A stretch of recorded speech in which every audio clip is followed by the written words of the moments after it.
What is up, chat man? Today we are back, and today we are reacting to 15 NBA legends share their problems with today's NBA. This is a highly anticipated and highly recommended video, as you guys know, or if you're new to my channel, I'm Gen Z, and we've been reacting to old NBA content.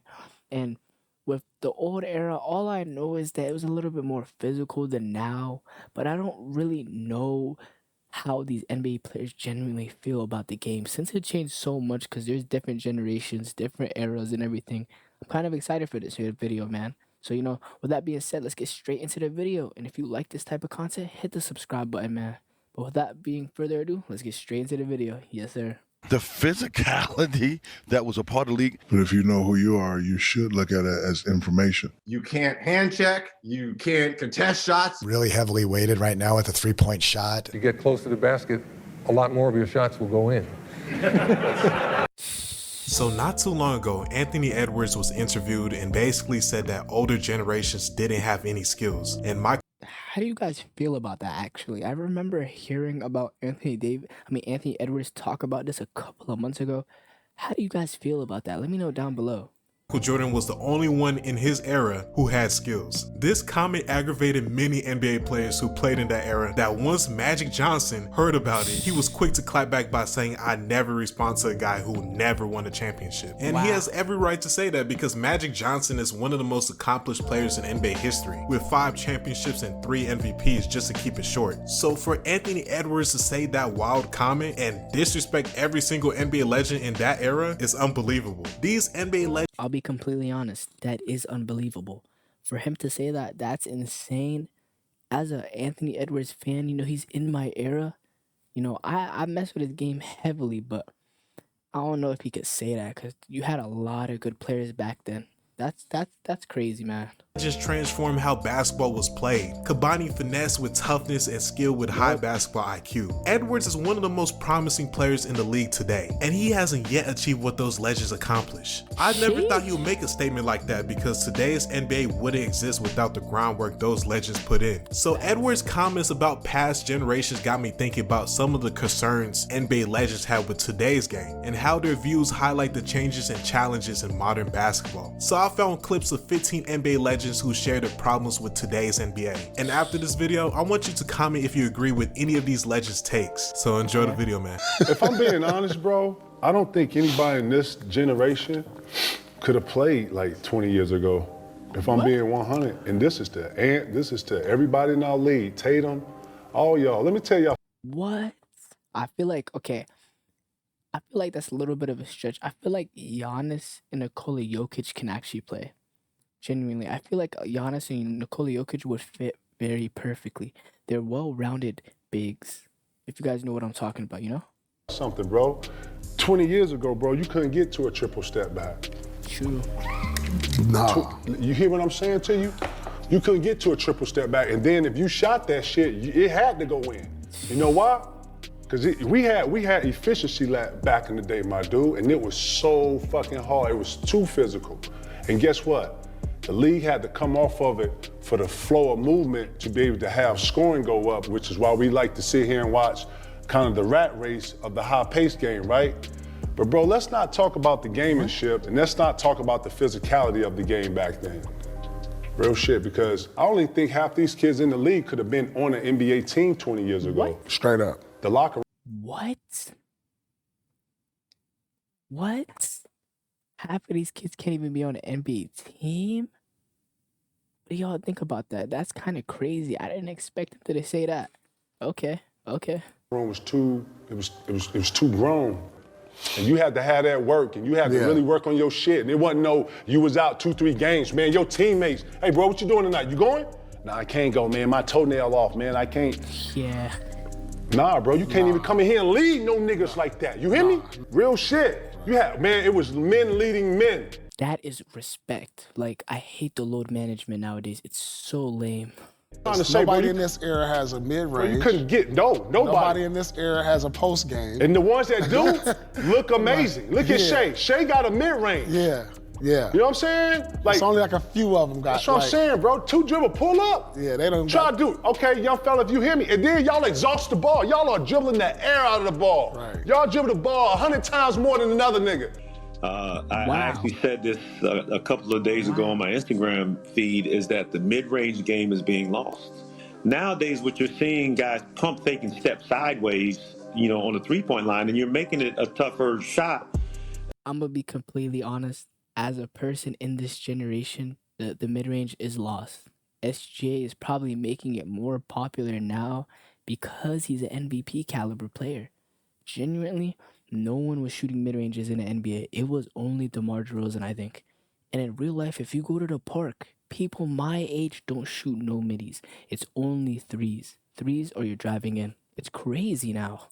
Then necessarily getting into to the paint and getting something mid-range. So I believe it's bad for our young kids that watch, because what I tell my boys, and I'm coaching the AAU team currently, and I tell them, I want you guys to pay attention to what goes on in college. Play hard, learn from the NBA, the do's and the don'ts, but don't settle for threes. Like, I hated shooting threes to start a game, because you want to kind of build your rhythm into it. Get to the free throw line, make some easy layups, and then the best time to shoot a three-pointer is off of offensive rebound. Okay. And right now, it's like the first thing that players do, and we have some quality, skilled shooters from behind the arc, but I like to see the bigs have more of a footing back in the game, because, you look at the big guys' field goal percentage, they're shooting, the best throughout a season, maybe 60+%. And that's where a lot of times your bread's buttered, and I think we've gone away from that, and I'd like to see us get back to that. Rule changes how they are now, or do you think there should be a little bit more balance to your era? Well, I think there should be some balance. Yeah. I think it's really heavily weighted right now with the 3-point shot. I think it's really heavily weighted towards scoring. However it happens, whether it's 100 free throws, whether it's 43s or whatever, they just want to see the numbers go up, and I think that's a bad strategy. Yeah. The centers are largely gone. There's a lot of players that do that nowadays. There's players that just go for career highs all the time, ball hogging, not trying to get the players involved. I understand it. Like, the whole generation changed. The whole trajectory of basketball changed. It's more like, let me just score. Let me look good. Let me get some highlights. There's a few now that are kind of womping on people because there's no other centers to play against. Yeah. But, I like to see the balance. I like to see passing, which I think has been limited in this, inside, outside, doing both. But right now, I think they want guys to be able to run free, not be touched, and show their talents. But I'm a believer, if you're a player, you need to be able to play through a certain amount of contact, period. Too much one-on-one a lot of times for a lot of teams, which to me is really boring to watch. Yeah. Play team basketball, pass, cut, move, make the defense make some freaking decisions, and play unselfishly. And that's kind of fun to watch, and play defense. Commit yourself to defense. You call me a purist, old school. No, this is the way the game was designed to be played. And it doesn't matter whether you're shooting threes or not. I mean, you adjust your defense, you adjust accordingly. You don't go under screens, you jump screens, you just take away the three-point shot for a lot of people. I mean, you just play smart defense and make the other team have to earn what they're getting, and don't make it easy for them. Make sure they're always getting challenged. You don't give them easy pass to the basket. You watch some of these games, the guy's 20 feet from the basket, he winds up driving in for a dunk. What are you kidding me? Where the hell is the defense? I mean, that's a total breakdown in defense. Yeah, the lack of defense now is crazy. Like, a player will be rewarded for scoring so much, but on the defensive end, he's so weak, but he still gets boosted up like he's this good of a player, which that's crazy. People don't really care about defense, I feel like, now, which is insane. So, I mean, it's not a complicated game, and yet they do make it complicated.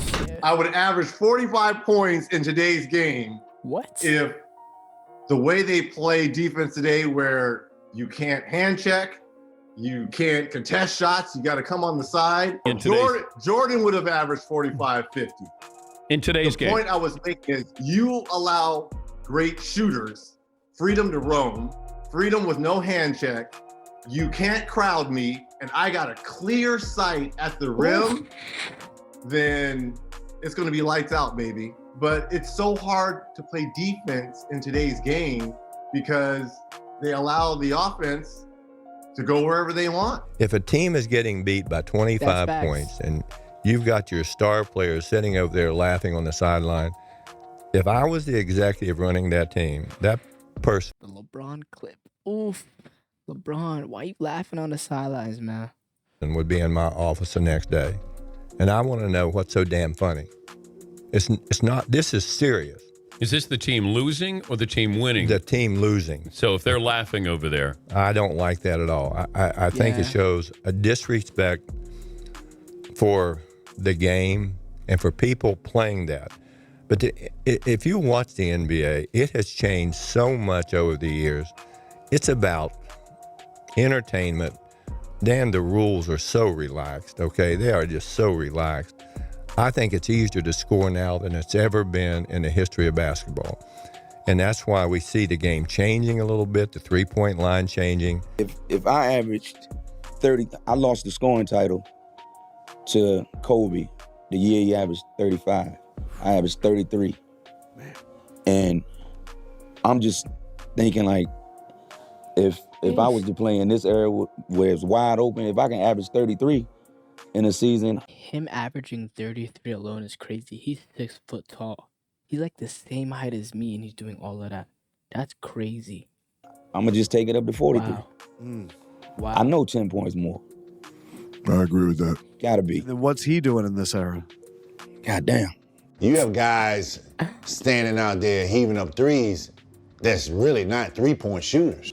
These players, more of the millennials, are focused on developing their skills on the perimeter. You look at taller guys now, they're gravitating more to that three-point line, which it kind of baffles me more than anything, you know, because it's a lower percentage shot, number one.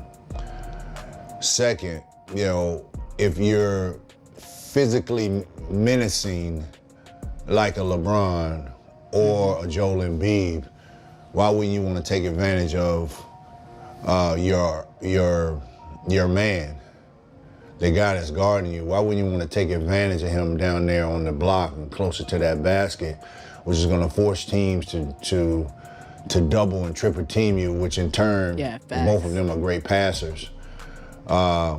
Which in turn was, you know, you can find open men, you know, who will get wide open threes, you know, and I like playing the game that way, you know, but I'm old school, you know. I mean, I'm from a different era that we felt like that was one of the most effective ways, but now from an analytics standpoint, I think people see it a lot differently. I think the game has changed, definitely. But you still need players to still do the same thing. You know, I think I'd still have to play defense and I still have to be able to score. You know, you still need someone to block shots to protect the rim. But I was a player that did both. I played defense and then I still went down the other end and I scored. You still need people to rebound both ends. Not a lot of players that do that. A lot of players are scared of being injured actually now. Like, they'll go crazy on the offensive end, but not as crazy on the defensive end. Or they'll go crazy on the defensive end, but not the offensive end because they don't want to get hurt. That's like the craziest thing now. It's insane. It's insane. You still need people to block shots. So I was able to do both. And I could shoot. I just didn't shoot out to the three-point line the way that bigs shoot now. But I was capable of doing it. In my era, I remember when I first came to Georgetown, Coach Thompson, we played Virginia. With Ralph Sampson. Ralph took a shot from about the top of the key right here, the top of the free throw line right here. And I came down and took one from the free throw line, and Coach Thompson called timeout. He cursed me out. Said, son, get your butt in the paint.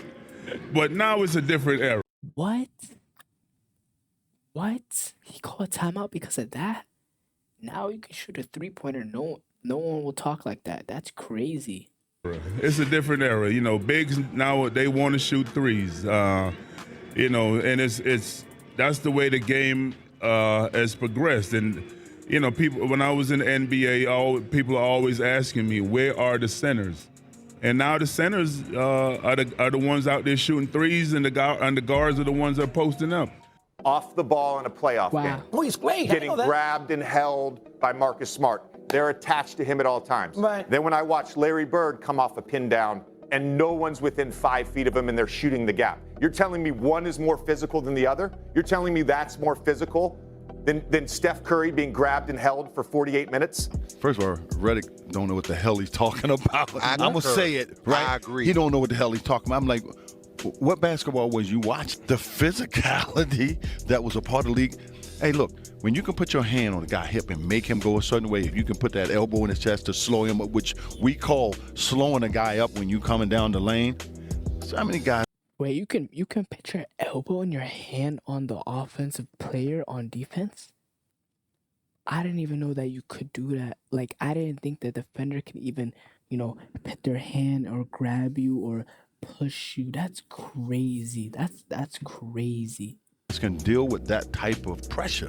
And for J.J. Redick, who played this game, I'm very disappointed that he has said something so stupid. This is the thing I'm having a problem with. Bird, who's a big guy, who got bumped all the time.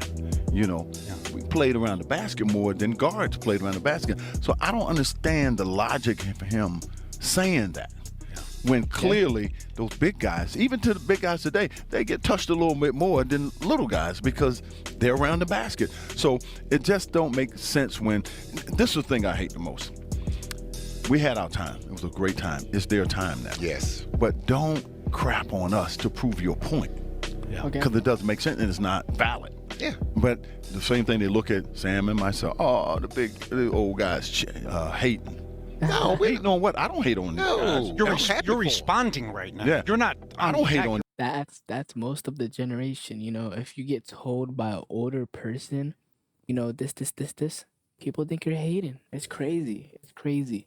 These guys, great. I just don't like the disrespect. Yeah. And to say that about Larry Bird, it was less physical. Is he stupid? Back MVP. It's just a stupid comment to make. I mean, it ain't got nothing to do with Steph Curry or Larry. It's the content. Exactly. We just broke down the end result. It doesn't make sense. And he should know better than that. Yeah. And I don't care what he feel about me, what his response might be, but when I hear that, and I'm like, you really don't know, do you? Young kids today don't learn how to shoot hook shots is because everybody is so enamored with the three-point shot. So the kids, they don't want 2 points. They don't want to work with their back to the basket. That's not cool. I've never seen anyone take a hook shot in my life. Not even in the NBA currently. Never in my life. Coming from a person that's Gen Z, never. They want to go out there in the stratosphere and shoot three-pointers. I didn't think that worked for the longest time. That did not work as solid basketball strategy. But now, when we have a time, when you have people like Stephen Curry, who can shoot the ball, he can, I've never seen anybody shoot like that. I'll give you an explanation. They showed Stephen shooting 100 three-point shots in practice. He made 92 out of 100 from the three-point arc, including 77 in a row. Wow. This is just practicing, all right? So anybody that can shoot like that is on a different plane from all the guys that I played against and the people that I saw when I first started watching the game in 1960. I never seen anybody shoot the ball like that. And if that is the coming talent level of NBA players, they're going to be forgetting a lot about the guys that played in my era and the earlier eras of the NBA because the talent level of the guys playing now has really risen. But they're not teaching the young kids how to score in the paint with their back to the basket, and therefore they don't. A lot of them don't get to learn the hook shot, and they don't get to realize that if you get close to the basket, a lot more of your shots will go in. Just because Dirk is 7 feet tall and he's a great shooter, just because Kevin Durant is 7 foot and he's a great shooter, that don't mean all you other 7 foot dummies should be out there shooting jump. And I want to make it clear, I'm not the old man, get off my lawn. There's a couple reasons why I think it's stupid to play like that. Because number one, you take your size advantage out the game. Why do I want Karl Anthony Towns, Anthony Davis, Why do I want guys who are physically bigger and stronger? Why did I want them out on the perimeter? That helps me as a defender. Instead of trying to stop one of those big guys in the post, they gonna shoot jumpers. And listen, let's be real. How many great big guys, jump shooters there are? Now you have to. There is kind of a good amount. I'll be completely honest. Right there, there's a lot of good big man shooters now. 'Cause it's crazy. Kevin Durant and Dirk Nowitzki, those guys are an anomaly, but I'm talking about big guys. But I don't understand why you would take your physical advantage away. Because number one, now big guys don't even get in foul trouble because they're out on the perimeter. One of the weaknesses of Joel Embiid's game, he's one of the most talented players we have in the NBA. If I'm guarding Joel Embiid, I'm on cloud 9 that he's shooting threes. I can't stop him in the post. He's gonna draw a double team and get you wide open threes, or he's gonna get you in foul trouble. But when he shoots threes, I guarantee the defender's like, man, that was so easy. And now, 15, 20 years later, you got guys shooting threes. It's cute. It's not something I would do. And somebody asked me the other day, oh, Shaq couldn't play today. But you're not paying attention. What? I feel like Shaq would easily dominate anyone today. I don't even think it would be fair. I am playing today. My name is Greek Freak. Who was the first big guy to take you coast to coast? Oh, you don't remember? Check this play out. Look at the big guy run the floor. Oh, yes. Oh, yes. I play just like Greek Freak. Take it off the glass, high percentage shots. High percentage shots. I shoot a three every now and then, so I would actually love to play in this game. It's less physical. I would bring a little bit more physicality. I would bring my length, I would bring my athleticness, and I'd be Greek Freak. So before you say Shaq can't play in this era today, I'm already playing. My name is Giannis Antetokounmpo, however you pronounce it. A negative person would look at it as critical. But if you know who you are, you should look at it as information. And I've said this many times. Like if I look at him and say he shouldn't have took that shot, he's either gonna say, okay, I'm gonna keep taking it and make it this time or shut you up, or he's gonna listen to what I'm saying. Like, you know what, maybe I should step in. Not making fun, don't need to make fun. When I give you information, I'm giving it to you raw. I'm giving it to you like I would give it to you if we was playing. If I was playing with him and he took a crazy shot while I'm in the post, I would say, Trey, don't take that shot, right? But again, as a player, you know who you are. Shaq, shut your ass up, watch this. You hit 5 in a row, I can't say nothing. Right. Or you listen to what the big man is saying, who's won 4 championships, say, you know what, maybe he's right. So a negative person will look at it, oh, he's hating. I can't hate, giving you information. What I've always learned about criticizing, especially from players that's been there and done that, if you've been there and done that, I will listen to you, right? And if you do criticize me, I will listen to that and see if there's some truth into that. Michael, I was just at Michael Jordan's 60th birthday party. He pulled me to the side. And you know, we talked about that for 30 straight minutes. Really? Because back in the day, you guys... You played every game. There was no rest. We want to play every single 30-minute conversation about the game changing. And yeah, props to MJ. He played every single game he could. Respect. Single game. We couldn't wait to get out there on the court. And it's about your ego, your passion, your love for the game. It's about those fans who, like you said, paid their hard-earned money to watch you play this game of basketball. And then we're getting paid to play something that we love. I mean, you know, so you got to get out there. And last but not least, it's about your team, where you stand. You're losing games when you sit out. Yes. And so I dislike it. I hope they get rid of it. And for the fans and for the organization and for the overall health of the game. So guys, I hope you enjoyed the video, and tell me, do you agree with any of these legends' takes on today's NBA? So make sure you like, share, subscribe. Chat, we gotta talk about this. I agree with some of these takes, but some of them I don't agree to the full extent. Like, I feel like Giannis could play in the NBA today. I feel like Nikola Jokic playing the game today. I feel like a couple of players can really play in the game I mean, not today, back in the day, for sure, right? But with that being said, you guys let me know what you guys think down below. But unfortunately, this is the end of the video, chat. But you guys can recommend me some amazing content to react to. But with that being said, make sure to like, comment, subscribe, man. I'll catch y'all next time. Yes, sir.